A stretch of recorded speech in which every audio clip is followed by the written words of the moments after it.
Today's evening devotional. To all the world.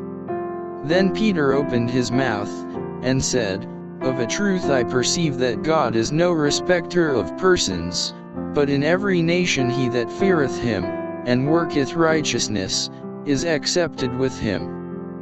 Acts chapter 10 verses 34 and 35. Peter was called by God to take the gospel to Cornelius. As yet none of the disciples had preached the gospel to the Gentiles.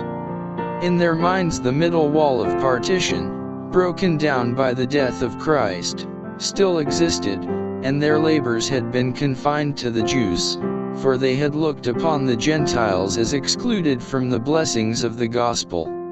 Now the Lord was seeking to teach Peter the worldwide extent of the divine plan. How carefully the Lord worked to overcome the prejudice against the Gentiles that had been so firmly fixed in Peter's mind by his Jewish training. By the vision of the sheet and its contents he sought to divest the apostles' mind of this prejudice and to teach the important truth that in heaven there is no respect of persons, that Jew and Gentile are alike precious in God's sight, that through Christ the heathen may be made partakers of the blessings and privileges of the gospel.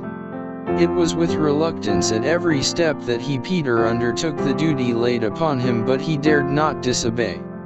As Peter pointed those present, Cornelius and his kinsmen and friends, to Jesus as the sinner's only hope, he himself understood more fully the meaning of the vision he had seen, and his heart glowed with the spirit of the truth that he was presenting.